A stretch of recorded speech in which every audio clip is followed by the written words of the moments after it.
जिंदगी का इर्तिका क्या है? जिंदगी क्या है? हरकत का नाम, मूवमेंट का नाम जिंदगी है। हमारी बॉडीज के अंदर मुसलसल डिफरेंट तरह के सेल्स, ब्लड जो है सर्कुलेशन के अंदर है, मूवमेंट के अंदर है, हम खुद भी मूवमेंट के अंदर है। इसी चीज़ को हम जिंदगी का नाम देते हैं। कायनात के अंदर मौजूद जितने भी सियारे हैं वो भी मुसलसल जो है प्लैनेट्स मूवमेंट के अंदर हैं, और इस चीज़ को हम जिंदगी कह रहे हैं। जैसे ही ये रुकते हैं तो जिंदगी का इर्तिका है वो भी ख़त्म हो जाता है। हम देखते हैं कि जो प्रीवियस इजिप्शियन से, एंशियंट इजिप्शियन से, वो बॉडीज़ को ममीफाई करते थे। आखिर वो ऐसा क्यों कर रहे थे? हम लोग इस चीज़ के ऊपर मूवीज़, डॉक्यूमेंट्रीज देख चुके हैं, काफ़ी बार देख चुके हैं कि वो ऐसा कर रहे थे। लेकिन आप लोगों को पता है कि रीज़न क्या थी पीछे? रीज़न सिंपल थी। उन लोगों का सिंपल जो रीज़न है वो असल में मिसबिलीव था। जैसे आज हमारी कम्युनिटी के अंदर काफ़ी सारे मिसबिलीव्स हैं। वो ये यकीन रखते थे कि मरने के बाद इंसान को दोबारा ज़िंदगी जब मिलेगी, ये तो एक यकीन हो गया, ये मुस्लिम्स का, हम लोगों का भी यकीन है कि मरने के बाद इंसान को दोबारा ज़िंदगी मिलेगी। लेकिन उन लोगों का ये भी यकीन था कि मरने के बाद जब दोबारा ज़िंदगी मिलेगी,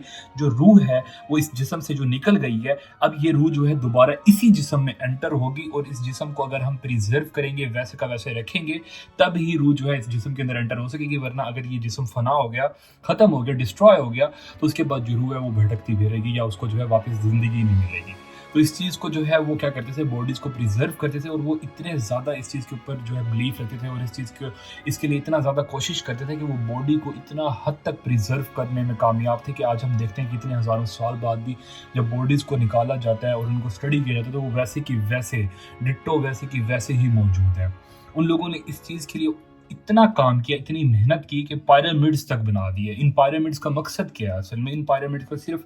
यही मकसद था कि उनको कोई भी ज़लज़ला, कोई भी तूफ़ान, कोई भी बारिश, कोई भी चीज़ हिला ना सके, और वो जो बॉडीज़ हैं इन पिरामिड्स के अंदर रखी जाएँ बेसिकली, और वो हनूद करके रखी जाएँ, तो वो खुद भी ख़राब ना हो, डिके ना हो, और दूसरा बाहर से इन्वायरमेंट भी उसको कभी भी ख़राब ना करे, और हज़ारों साल गुजरने के बाद जो है वो वैसे की वैसे मौजूद रहें। और ये जो प्रोसेस होता था ये बहुत महंगा प्रोसेस होता था, और ये महंगा प्रोसेस होता था, तो कई लोग जो उनके फ़ैरोज़ होते थे, जो फ़िरौन होते थे, वो अपनी इस्तिताअत के मुताबिक, अपनी जो है पैसों के मुताबिक इस चीज़ को, अपने इस काम को जो है महंगे से महंगा करवाया करते थे, और जो गरीब लोग होते थे वो अपनी इस्तिताअत के मुताबिक करवाया करते थे। अब इस प्रोसेस के अंदर उनको तकरीबन 70 दिन लग जाते थे, और हर 70 दिन के अंदर जो भी वो काम करते थे वो इसको जो है सेव करना शुरू कर देते थे, इसको लिखना शुरू कर देते थे पिरामिड्स की दीवारों के ऊपर, ताकि मरने के बाद जो इंसान ज़िंदा होगा उसको ये पता चले कि उसके मरने के बाद जो भी काम किया गया 70 दिनों के अंदर, वो सब उसको पढ़ सके, उसको देख सके। इसके अलावा जो है वो पिरामिड्स की दीवारों के ऊपर फ्रूट्स, वेजिटेबल्स को भी ड्रॉ करते थे और इनकी पेंटिंग करते थे, ताकि जो है मरने के बाद जब इंसान दोबारा ज़िंदा होगा तो इन चीज़ों के अंदर भी जो है जान आ जाएगी और इसको यूटिलाइज़ कर सकेगा। इसके साथ साथ उसकी जो जितनी भी प्यारी चीज़ें होती थी, अगर उसका कोई जानवर होता था तो उसको भी हनूद किया जाता था, और उसको हनूद करने के साथ उसके साथ रख दिया जाता था। इसके अलावा जो है कई तरह के ज़ेवरात वगैरह, उसकी ज़रूरत की चीज़ें इसकी बॉडी के साथ जो है रख दी जाती थी। अब सबसे पहले वो क्या कहते हैं, सिंपल, उस बॉडी को हनूद करने के लिए उसके जितने भी ऑर्गन्स होते थे यूज़फुल, उनको बाहर निकालना शुरू करते थे। इन ऑर्गन्स को बाहर निकालते थे सिवाय दिल के, ब्रेन को भी बाहर निकालते थे, लीवर को, इंटेस्टाइन को, स्टमक को बाहर निकालने के बाद इनको हनूद करते थे, और हनूद करने के बाद कैनोपिक जार्स होते थे, ये खास किस्म के जार्स होते थे, इनके अंदर जो है इन ऑर्गन्स को रख देते थे, और इन जार्स की जो है ऊपर जो लिड्स होते थे उनकी खास किस्म की शेप्स होती थी जो उनके गॉड्स को प्रेजेंट कर रही होती थी।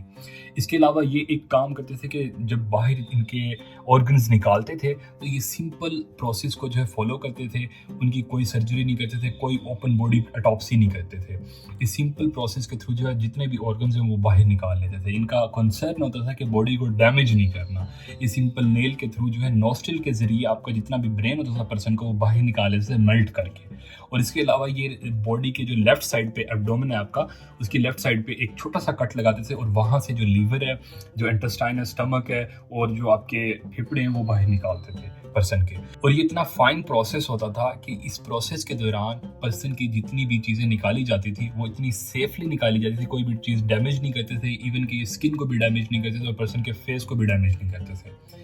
इसके बाद नेक्स्ट स्टेप के अंदर होता था कि ये ड्राई करते थे बॉडी को ड्राई करने के लिए बॉडी के अंदर से जितना भी वाटर कंटेंट होता था वो जीरो कर देते थे, और इसको जीरो करने के लिए नेट्रॉन साल्ट का यूज़ करते थे, और नेट्रॉन साल्ट को पूरा जो है बॉडी के ऊपर कवर कर देते थे, भर देते थे, 40 दिन इसको छोड़ देते थे, और इसके बाद जो है बॉडी को क्या करते थे, आहिस्ता आहिस्ता इस साल्ट को रिमूव करना शुरू करते थे। इसके अलावा ये भी करते थे कि इस जब बॉडी को कवर करते थे साल्ट से, तो ये नेट्रॉन साल्ट के पैकेट्स ये जो है बॉडी कैविटी के अंदर, एब्डोमेन के अंदर, चेस्ट के अंदर भर देते देते थे, ऐसे ऐसे रिमूव करना शुरू करते थे। जब रिमूव कर लेते थे कम्प्लीटली तो उसके बाद बॉडी जो होती थी वो सूखड़ चुकी होती थी, कम्प्लीटली पानी लॉस हो चुका था और बॉडी जो है वो इस तरह से बिल्कुल सूख चुकी होती थी। तो इस सूखी बॉडी के अंदर जो इसकी स्किन होती थी वो अंदर धंस चुकी होती थी, डिफरेंट तरह की चीज़ों से जो है इसको भर देते थे ताकि जो पर्सन का जिस्म है वो थोड़ा सा भरा भरा लगे। इसके अलावा ये क्या करते थे, नेक्स्ट स्टेप के अंदर ये पूरी बॉडी को जो है कवर कर देते थे फ्रेगरेंसेस से, प्लांट से जो है एक्सट्रैक्ट करते थे डिफरेंट तरह की खुशबुएं और उसको जो है पूरी बॉडी के ऊपर लगा देते थे। क्योंकि इस प्रोसेस के दौरान जब ड्राई कर देते थे बॉडी को तो इस प्रोसेस के दौरान क्या होता था, बॉडी से स्मेल आना शुरू हो जाती थी सूखने के बाद। तो इस स्मेल से बचने के लिए वो बॉडी को पूरी तरह से कवर कर देते थे और इस पूरे प्रोसेस के दौरान वो डिफरेंट तरह की इबादत करते थे, दुआएं पढ़ते थे और बॉडी को बहुत ज़्यादा रिस्पेक्ट देते थे। इसके अलावा ये जो काम कर रहे होते थे ये लोग जो है बड़े माहिर होते थे इस काम के अंदर, इनके जो है ये मजहबी स्कॉलर्स भी होते थे, डॉक्टर्स भी होते थे, क्योंकि इनको पूरी एनाटमी बॉडी की पता होती थी कि कौन सी चीज़ ऑर्गन्स जो है वो कहाँ पर मौजूद है। इनको हर इबादत का जो है अच्छे तरीके से जो है पता होता था और ये बहुत ज़्यादा अच्छे जो है राइटर भी होते थे क्योंकि ये खुद जो है कंदाकारी करते थे, खुद जो है हर चीज़ लिखते थे। इसके बाद नेक्स्ट स्टेप के अंदर क्या करते थे, ये पूरी बॉडी को जो है क्या कर देते थे, कवर कर देते थे रेजिन से, ग्लू से, और ग्लू से कवर करने के बाद लंबी स्ट्रिप्स वाला कपड़ा लेते थे और इसके ऊपर डिफरेंट तरह के कलमात, इबादत लिखते थे और उसके बाद जो है इसको कवर करना शुरू कर देते थे। एक कवरिंग के बाद जो है मल्टीपल कवरिंग ऑफ जो है ये ग्लूज और मल्टीपल कवरिंग ऑफ जो कपड़ा होता था लिनन का, उससे जो है वो बॉडी को कवर करना शुरू कर देते थे। और एंड के ऊपर जो है वो लास्ट में डिफरेंट तरह की गोल्ड की स्ट्रिप्स यूज करते थे और बॉडी को जो है उसको सजाते थे। नेक्स्ट वीडियो देखने के लिए जो हमारा चैनल सब्सक्राइब करिए।